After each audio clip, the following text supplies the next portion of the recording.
Okay, so thanks for having me first to the First Beverage team. Charlotte and Layla putting together an amazing conference with great speakers. You know you lived in Hollywood too long when they say very casual, and I'm thinking, do I wear a shirt? Is it flip-flops? And all you finance people took the tie off, and that's casual. So I'm going to talk today a little bit about what I feel like is one of the big Achilles heels of the food and beverage industry. You know, we talk so much about authenticity and creating great products and great brands and connecting with consumers, and yet one of the things that so many of us are struggling with is sugar and how much sugar we're consuming. So maybe a quick show of hands. How many folks in the room are trying to reduce the amount of sugar they're consuming? Okay, few. I was worried. 84% of Americans say they are, so I think we had about 50 people raise their hand out of the 60 in the room, so we're there. In terms of kind of an agenda here, I'm going to talk a little bit about my story, some of the changes we're seeing in consumer tastes, a couple of case studies on sugar reduction, and what's the opportunity. So my story, sorry, I'm seeing something different in the monitor here.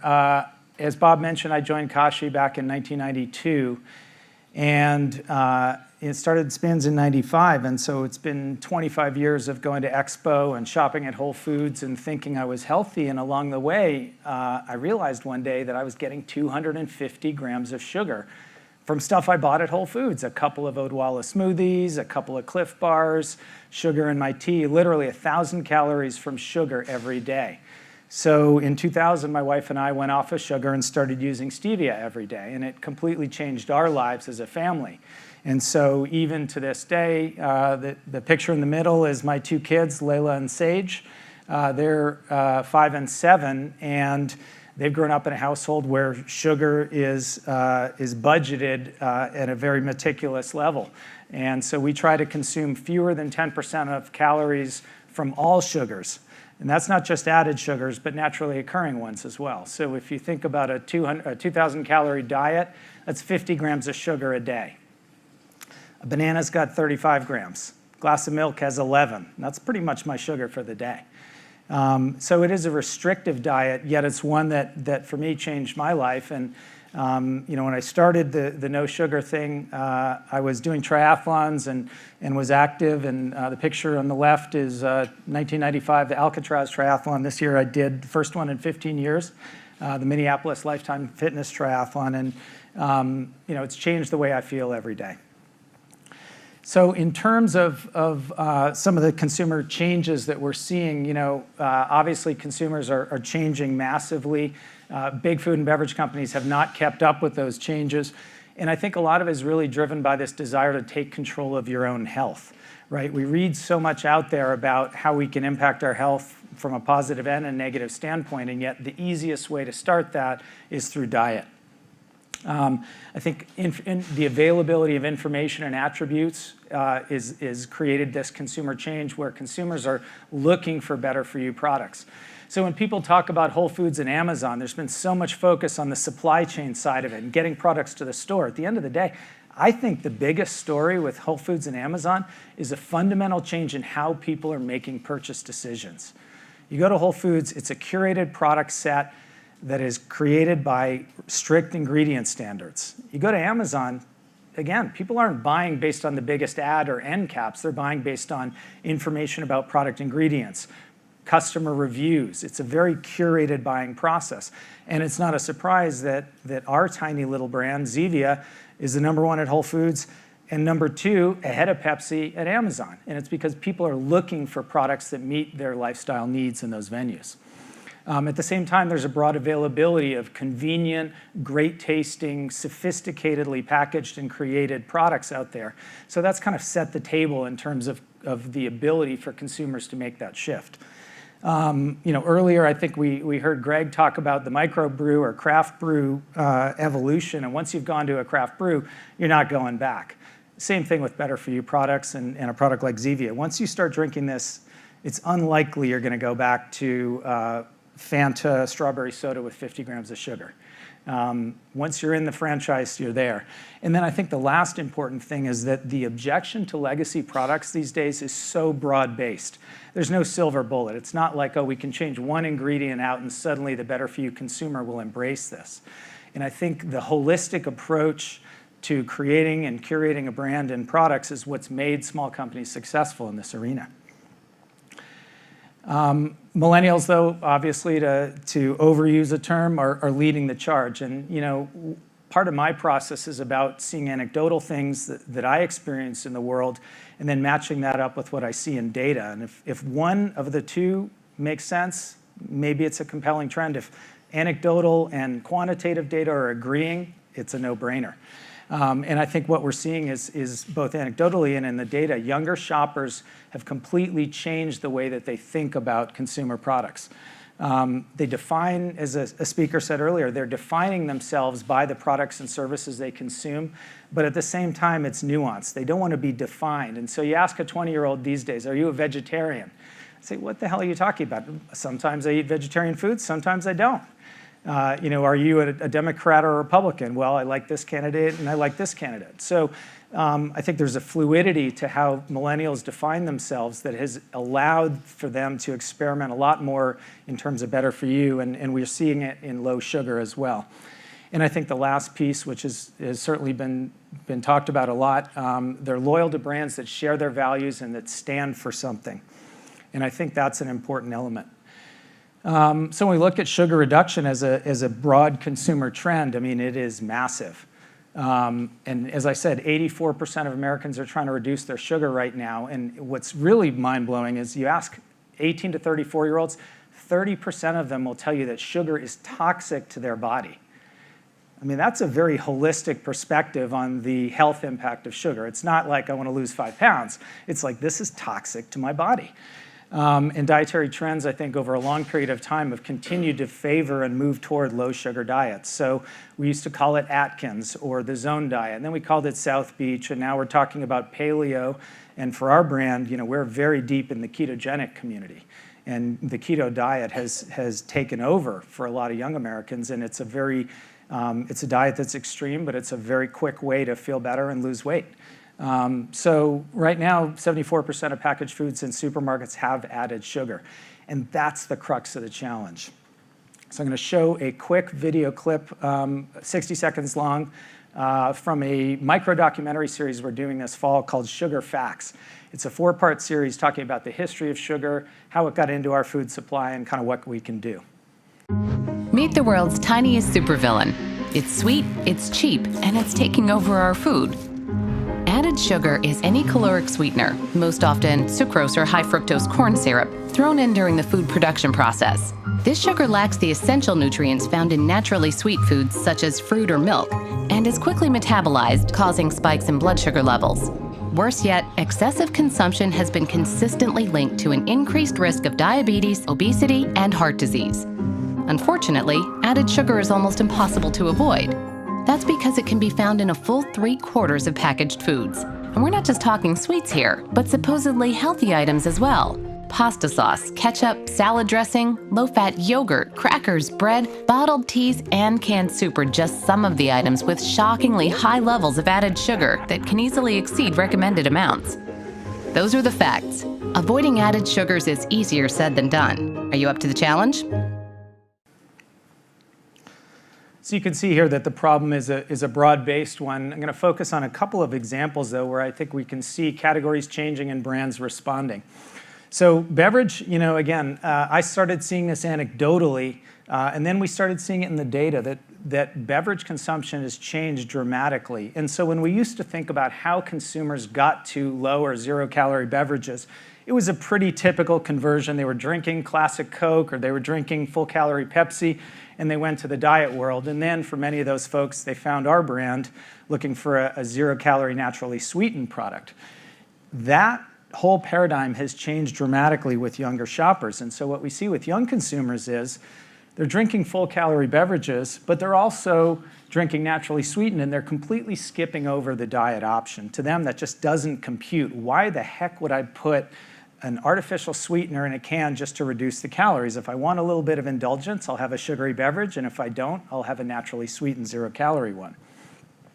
So looking at our brand, I can't go through a presentation without a couple of data slides. So This is some really fascinating data we were able to access through the Nielsen and IRI home scan consumer panel. So it's 100,000 households that scan every single thing they buy that has a barcode, whether they bought it at a Trader Joe's, a Whole Foods, a corner liquor store, or a food cart. And so we can look at demographics and purchase behavior for specific groups of people. An index of 100 means the same that we would expect from that portion of the total US. So if millennials are a third of the US and they account for a third of a brand, that's an index of 100. Nielsen and IRI would tell us over 120 or under 80 are significant. So we see as the blue bars here are households with teenagers. Yeah, they're drinking Zevia. They're also over-indexing for natural sodas with sugar like Hansen's, conventional ones like Classic Coke, Monster Energy. They're not drinking too much diet soda. That's probably mostly mom and dad. What's wild is then if you see how when they move out of the house and they become young singles, they drink more Zevia and they start moderating their consumption of sugary beverages. A lot less Classic Coke, and they're completely skipping over diet. So that's a phenomenon that we've been seeing.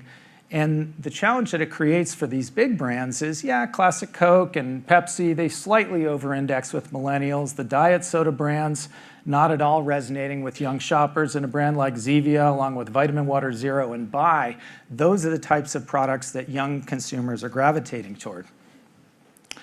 And when you look at the broad appeal of a reduced sugar product, it's interesting. You think of it as kind of a niche, but it's a very broad consumer population. So looking at some demographic characteristics, the left group is what 99% of folks think of when they think of healthy foods. These are young singles in urban areas, highly educated, they rent their homes, and they're probably making a decent amount of money. What's fascinating about this brand is we also have a very different and complementary group of consumers. These are larger families in C counties. These are counties with less than 50,000 population. This is pretty rural stuff. Young kids in the home, especially teenagers, and they're middle income. So this is, we significantly over-index among 50 to 59,000 household income. US median just hit 59. So these are below the US median for household income, and yet they're looking for a better-for-you, no-sugar product. So it's, I think, a real indication of how we've seen this trend start to move mainstream. Looking at a very different type of beverage company, Pepsi, Caroline Levy talked this morning about the real challenges Pepsi's had. And I think when you look at their innovation in better-for-you CSDs or carbonated soft drinks over the last 5 years, it kind of tells some of that story. So in 2013 or 2012, I guess it was, Pepsi introduced their first stevia-sweetened soda called Pepsi Next. And the brand promise here, naturally sweetened, okay, we get that, 30% less sugar. It's only got 30 grams of sugar, not 42 per can. And it's got caramel color, and it's got some potassium benzoate, and it's got some GMOs and other stuff. Long story short, didn't go anywhere, was quickly discontinued. 2015 and 2016, they said, we're seeing this challenge with aspartame, and our consumer is rejecting this artificial sweetener. So let's go aspartame free. And this is, I thought, quite an amusing ad because if you were designing your first aspartame free marketing, is the football audience your first thought of who you'd target? I'm not sure about that. So aspartame free Pepsi, sweetened with a different artificial sweetener, sucralose, didn't go anywhere. Diet Pepsi is now down 7.9% in supermarkets versus a year ago. For a brand of that size, that is a precipitous decline. And so last year they actually brought back, and I love this tagline, hello, old friend. Aspartame, our old friend, we love them. And they brought back Diet Pepsi with aspartame. And so, when you look at this, what are the lessons? Number one, better-for-you shoppers are looking for more than a single ingredient. Just swapping out a little high fructose corn syrup for cane sugar and stevia is not going to do it if you have all of these other ingredients that the consumer doesn't want. And I think the second one is really important, and it's something we've learned firsthand, is continuity is important to brand loyalists. Your toughest consumer is the one who already drinks your product. And Pepsi didn't really think that went through because the folks who love the taste of Diet Pepsi, whether or not sucralose is a better-for-you artificial sweetener than aspartame, they didn't love the change. And so I think, as we think about how you expand the pie and how you grow your business, you always got to remember continuity as well as sourcing new consumers. This is a really cool one, sugar reduction in ice cream. This is a mind-blowing one because I grew up in Boston where people eat a ton of ice cream. So I grew up eating, Haagen-Dazs, Ben & Jerry's, all these kind of super premium brands. And we saw this category evolve to something that was ultra premium with these incredibly indulgent formulas like Talenti. And just tons of fat, tons of sugar, unbelievably good tasting. And yet, what is the #1 pint of ice cream in the country right now? Halo Top, sweetened with stevia and erythritol. Who would have ever guessed? And so what's amazing about this is, #1, sugar reduction is a mainstream phenomenon. The best-selling ice cream in the country is a low-sugar ice cream.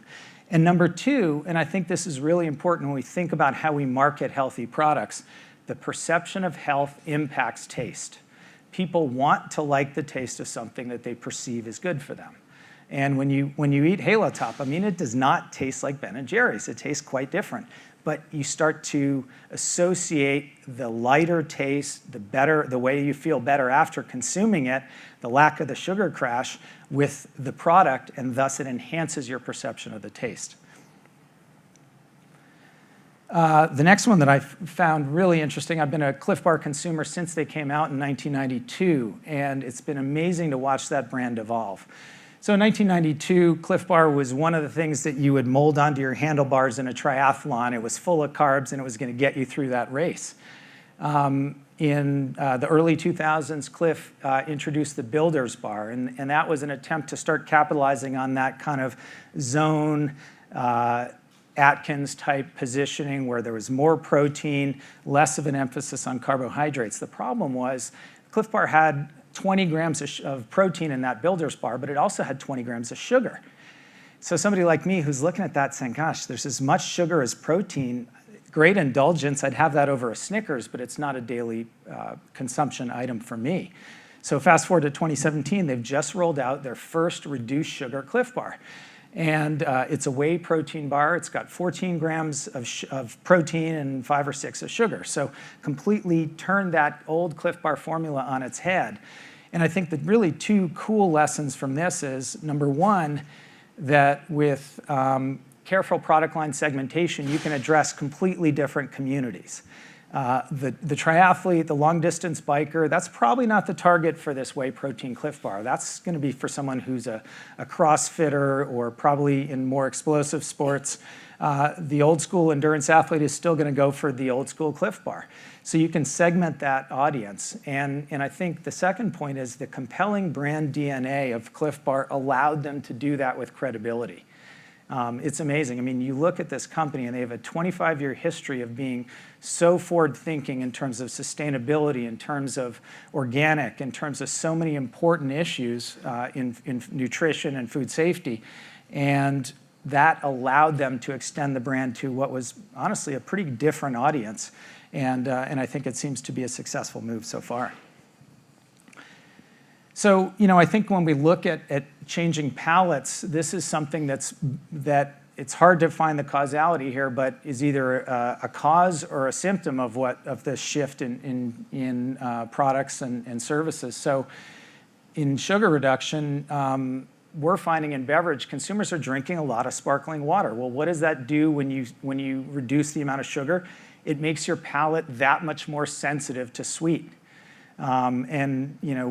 Zero-calorie sweeteners can't be measured objectively, but I can tell you, if you drink a Coke Zero and you drink a Zevia Cola is dramatically less sweet.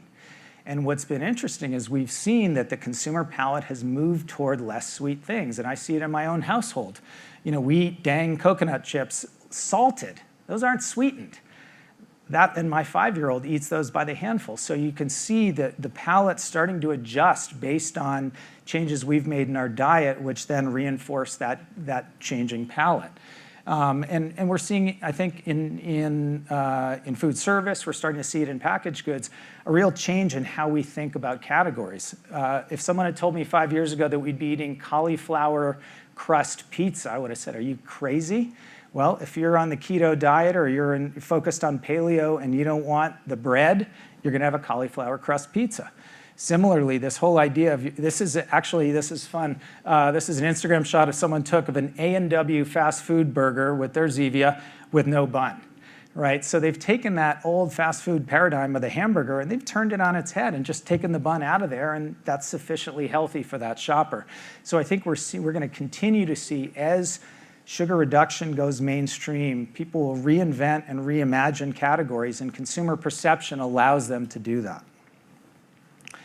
So a couple of rules of the road that I think about for brands. Number one, stay ahead of consumers and regulators by offering the lower sugar option. And I think the Clif Bar example is a great one. They saw what was happening in the market, they anticipated it, and they're right there. Number two, I think we can continue to reinvent categories because less sweet options and zero-calorie naturally sweetened ingredients are allowing us to do that. Number three is a big one. Today's special diets are tomorrow's mainstream communities. And I truly believe that. I spent 4 days this summer at the CrossFit Games in Madison, Wisconsin. Wow, what an experience. This is 50 or 75,000 people coming together, and almost every one of these people is focused on a paleo or a ketogenic diet.